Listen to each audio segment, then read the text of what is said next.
warna kuning. Kebetulan kalian dari Jawa Tengah, gitu ya.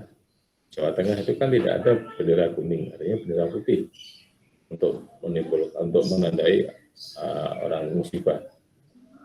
Nah, tapi di Betawi kan kuning. Anda berdebat itu, wah ini nggak betul ini. Kok nggak putih warnanya itu? Harusnya putih. Nah, Anda nggak bisa berdebat itu karena itu simbol itu dipahami oleh masyarakat setempat. Tanda simbol itu dipahami oleh masyarakat setempat. Itu baru bendera atau bendera dari kertas itu loh, ya kan? Yang kuning itu kan, atau bendera ya lah, bendera kecil lah. Tapi kalau janur itu seluruh Indonesia kayaknya sama deh. Janur itu janur kuning, janur melengkung, nah, itu untuk resepsi perkawinan itu kayaknya sama. Tapi untuk soal tadi itu bisa beda. Maka dari itu siapa yang membedakan dan mengatur itu simbol itu? Interaksi. Jadi bukan sekedar masyarakat ya, tapi harus ditambah kata interaksi. Karena masyarakat kalau tidak berinteraksi dia tidak bisa melahirkan simbol. Jadi harus ada interaksi dulu, baru ada simbol. Nah, mungkin ada bertanya, kok bisa menimbulkan atau bisa melahirkan simbol itu, bagaimana interaksinya? Ya pasti tidak sederhana. Pasti tidak sederhana. Bayangkan undang-undang ini sebagai contoh ya, kalian tahu undang-undang ya, itu hasil interaksi para anggota DPR yang disusun berhari-hari, berbulan-bulan, bahkan bertahun-tahun. Ya. Undang-undang tentang apa namanya yang kalian tahu, sistem pendidikan nasional, ya, itu juga itu bisa dimaknai sebagai simbol, ya, tanda atau simbol, kan kata-kata juga simbol ya, aturan itu juga simbol yang harus disepakati. Misalnya yang ramai kan soal undang-undang Sisdiknas. Poinnya Sisdiknas adalah poinnya yang penting antara lain pendidikan agama itu harus diajarkan oleh guru yang seagama misalnya. Itu kan yang paling penting di Sisdiknas antara lain. Nah itu disusun itu bertahun-tahun dulu itu ada pro kontra. Misalnya begitu ya. Nah karena itu interaksi para masyarakat di dalam gedung parlemen itulah itu menghasilkan undang-undang. Yang paling kecil misalnya interaksi penjual dan pembeli di pasar.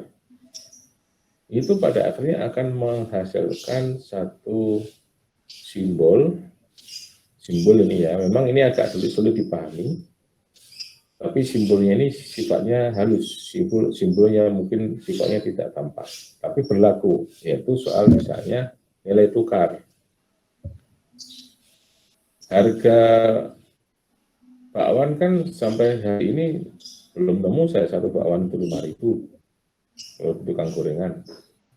Saya beli di tempat saya beli di luar tempat saya di kecamatan lain di Jabodetabek ini misalnya kalau beli bakso itu semahal-mahalnya paling 15.000, itu pun jarang, paling 12-13.000. Potong rambut sekarang ini juga paling 20.000 maksimal, kadang tidak ada. Kenapa? Karena ada interaksi antara penjual dan pembeli, termasuk para penjual gorengan. Dia punya interaksi itu kan. Dia akan berinteraksi untuk memantau harga di pasaran, hingga muncul angka bahwa bakwan itu 1.000-an lah, atau 1.500 mahal-mahalnya. Bakwan 2.000 itu maksa banget, dan paling itu juga nggak laris, nggak akan dibeli oleh banyak orang. Bakwan kok harganya 2.000 misalnya. Nah itu kenapa? Hasil interaksi dari para penjual gorengan atau penjual gorengan dengan pemasok sayuran. Berapa sih tingkat margin yang harus diambil? biarlah semuanya laris, semuanya saling untung, yang jual untung, yang beli juga untung. Nah itu ada, ketemu itu simbol tanda. Jadi ketemulah harga 1.500 paling tinggi. Namun ini simbol tidaklah bersifat permanen. Nah, jadi tadi kembali ini pas untuk soal harga tadi. Tahun-tahun ini harga kawan 1.000, tiba-tiba ada harga komponen harga minyak goreng itu naik. Wah, nggak mungkin 1.000. Adanya itu nanti bahannya dikurangi sehingga gorengan jadi kecil segini, itu baru dapat 1.000. Kalau untung katakanlah ya, karena minyak gorengnya naik.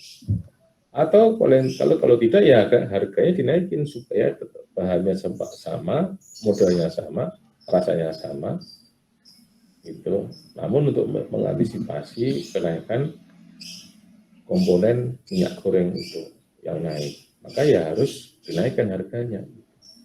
Jadi ini artinya ada situasi dan kondisi yang menentukan, yang kemudian berpengaruh terhadap simbol. Dan perubahan itu obrolan di pasar-pasar ini. Wah, gimana nih minyak goreng naik ini, saya harus jual berapa? Nah, rata-rata dibicarakan di antara pembeli, di antara penjual gorengan itu, sehingga muncul interaksi. Muncul makna perubahan simbol, karena simbol tidak permanen tadi.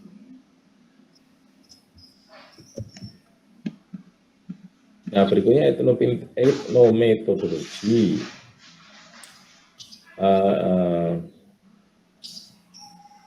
Ini hampir sama sebetulnya dengan symbolic interactionism dalam hal yang melihat bahwa apa yang terjadi di masyarakat itu perlu digambarkan.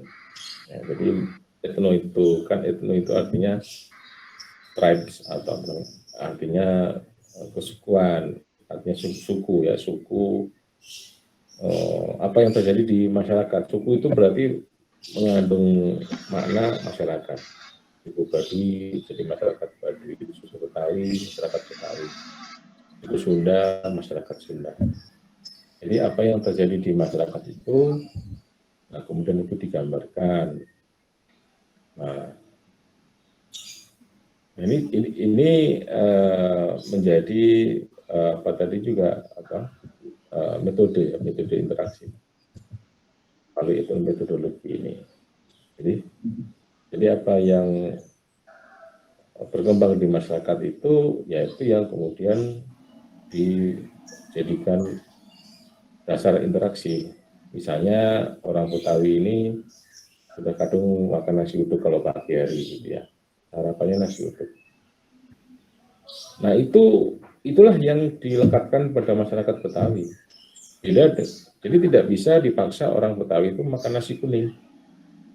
Orang Indonesia Timur itu sebaliknya, dia lebih pilih nasi kuning untuk sarapan, tapi daripada nasi uduk. Atau orang di daerah saya di Jawa Timur itu lebih familiar dengan nasi pecel kalau pagi hari untuk sarapan daripada nasi uduk. Itu etnometodologi ya teman-teman. Jadi hal-hal yang berkembang di masyarakat kemudian digambarkan itu sebagai hal yang melekat pada masyarakat. Jadi kita harus memahami di situ. Ini tipenya, memang ada orang yang jadi kalau yang metodologi ini hanya mengikuti apa yang sudah atau menggambarkan apa yang sudah berlaku di masyarakat. Jadi itu interaksi, semuanya interaksi. Nah, gara-gara semuanya gara-gara orang Betawi itu suka nasi uduk, atau adanya orang suka nasi uduk, maka orang Betawi se-Jakarta ini akhirnya Betawi ataupun bukan ketemunya nasi uduk. Nah, tidak ada gudeg bukan di sini tapi di Jogja. Ya. Nasi apa lagi itu? Wah, nasi macam-macam ya.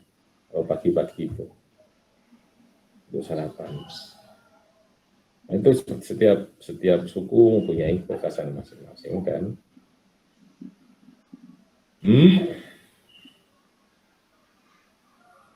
dan ya menentukan ini kondisi di mana masyarakat itu berkembang, melekat pada mereka. Oke, sampai di sini ada yang ditanyakan?